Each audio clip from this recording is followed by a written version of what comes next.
of course there's no doubt that organised crime is involved in a range of activities, and particularly I think we've all become aware of the extent to which organised crime coming from all parts of the world is involved in drugs. I mean, we've had a recent celebrated case involving an Italian connection with the smuggling of drugs. We've had another one just recently that involved the importation of cocaine from Bolivia via an American gang in Detroit. Now, plainly, there is a very large-scale involvement of organised crime in the drug trade worldwide. It's equally clear in a number of parts of the world it's very much mixed up with terrorism. I mean, when I was in Colombia, it was staggering to see that, for instance, there's three large guerrilla organizations in Colombia. One of them is rather charmingly called the FARC. Now, the FARC, it is alleged, gets $100 million a year protection money from the drug traffickers. Now, you can buy one hell of a lot of arms for $100 million a year on the international arms market, so it's a very sinister connection. Claire, this is your area. Yes, I've been in Colombia also not long ago, and the interesting addition to that story about FARC is that because FARC has a truce arrangement with the Colombian government, the government cannot send the army in after the traffickers, because if they run into a uniformed guerrilla from FARC, they are breaking the truce. So it's a double protection that they're getting, that the traffickers are getting from the guerrilla group. Absolutely. I mean, it's an extremely difficult situation. You have a situation where a government is trying its best to control a situation which is in danger of becoming uncontrollable because of the interaction of two problems. First of all, the guerrillas who've existed for many years, and the drug traffickers who've also existed for many years, but their coming together destabilizes the whole situation, and it's a very uneasy standoff. But the interaction between the two is perhaps, I think, the single most sinister aspect of the South American drug scene. Bob, you were smiling then, almost as if... I think they've got it on the button. Yes, it's a big business.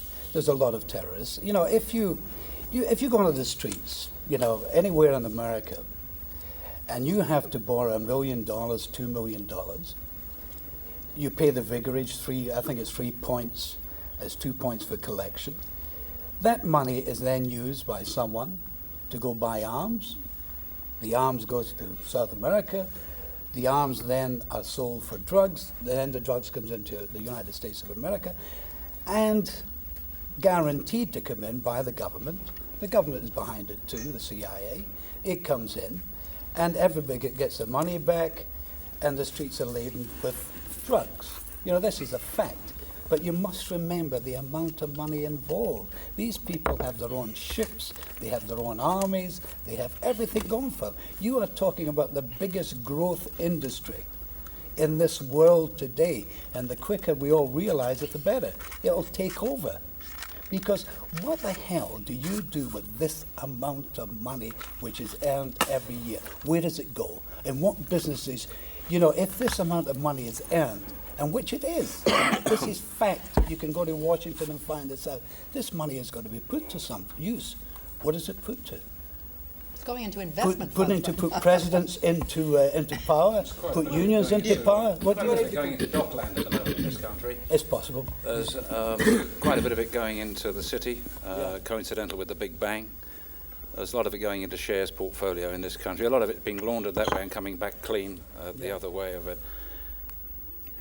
I think we should say something more about the mafia operations in Britain, because they've been going on for the Sicilian mafia. I think we should specify and be clear. It is not really the American mafia. Perhaps they send some high rollers for some gambling now and then, but the really serious operations have been Sicilian mafia operations, and they've been going on here for at least 10 years to the knowledge of the Italian authorities. Longer than that, I would say. Longer perhaps, but we know we can set the dates when the Caruanas came and settled here. Yeah. The Caruanas and Contreras run the Caracas, Montreal connection from Agrigento in Sicily, and they are probably by now, the single most important mafia family connection running heroin into the United States. Not just the United States, but certainly that's the primary market. And they have used Britain as a conduit to the police knowledge at least for 10 or 12 years. And they've been using the facilities of the Commonwealth transport arrangements to enjoy the privileges of Commonwealth transport to escape customs inspection, and they have done it invisibly for 10 years. And there are still authorities here, to my knowledge, who deny the existence of this Well, with of this regard to the case organization. that you mentioned recently, that a number of gentlemen are now being detained at Her Majesty's pleasure for indeterminate periods of time, it's my understanding that the Milan and Rome police sent 20 telexes prior to arrest, urging that certain individuals be investigated, that there was prima facie evidence that they were involved in organised crime and had been for a number of years, and they received no response from Scotland Yard. I'm not putting you in the dock on this one, of course, but that is very disturbing, because it has been said to me by senior Italian police, does this mean incompetence or does this mean corruption? And I don't know what the answer to We that is. also know that his name had been erased by just a gentle touch on a computer, which sort of specifies police corruption, which gets heavier and heavier, or bigger and bigger in this country. How do we know that? Well, I'd like to defend question Scotland that. Yard. This was one I would question that. Let David Mellor defend Scotland Yard. I Well, would question just that. as an investigative point of view, if the Italian police have sent Scotland Yard people that they're investigating, I mean, it might take them 2 or 3 years to investigate their contacts with the mafia. So, I mean, they're not going to go to the public and tell the public, listen. No, but the Italian police have sent people here. Well, yes, to- but But, you know, no, Scotland Yard, in law Because enforcement, they've been why should erased. Scotland Yard go back to the Italian police now and tell them? Because it's, in law enforcement, it's a need to know.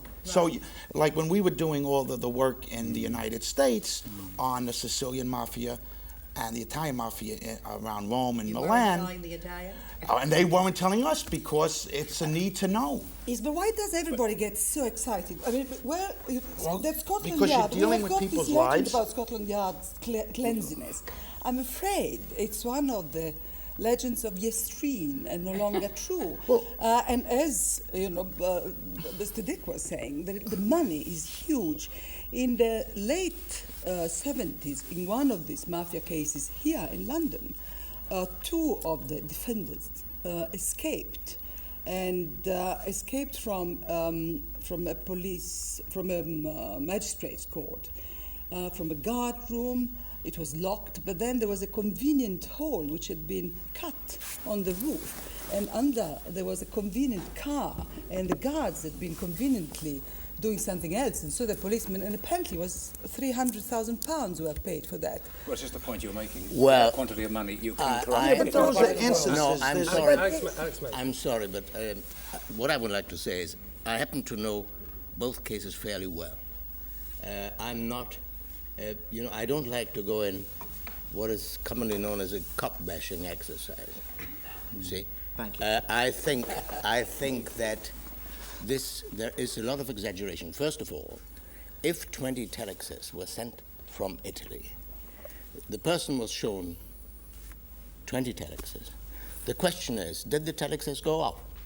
Why conclude that someone in Scotland Yard was what the Italians call the anima nera, the black soul, who, because he got himself a couple of Rolls Royces or whatever he got, he made the documents disappear, when in fact they were never sent. Well, they were sent out. And Yeah, but even so, they were I'm- sent. We have I'm laws. not Because sure. of If I'd known this was going telegram, to you come up can't tonight, go I could have bought arresting 2 copies people. of them. yes, but you can make a copy of a telex and it doesn't go off. Not with an answer I've back seen on it it, you done. can't. I've seen Not it with an done. answer No, but back. Alex, I think the point was that the papers from the DiCarlo case actually went missing. That was the key, was it not? Yeah, yes, was yes. one of Well, how do you know this? I'm sorry, but this. I don't, You see, I I happened to be question that. working in the intelligence department when all this was going on. Where is your evidence that the papers went missing? David. Well, Which papers on the Dick evidence Clark? that I have, which is irrefutable, and given that I'd known it was going to become contentious tonight, I would have produced it here for you, of 20 telexes with the dates that they went off, identifying specific individuals. Now, I think you'll find this is accepted by Scotland Yard officers now. What the explanation for it is, I don't know. I haven't heard the explanation. The question asked to me by a senior Italian police officer was, is it incompetence or is it corruption? And I don't know the answer to that. Well, the Italian police were not particularly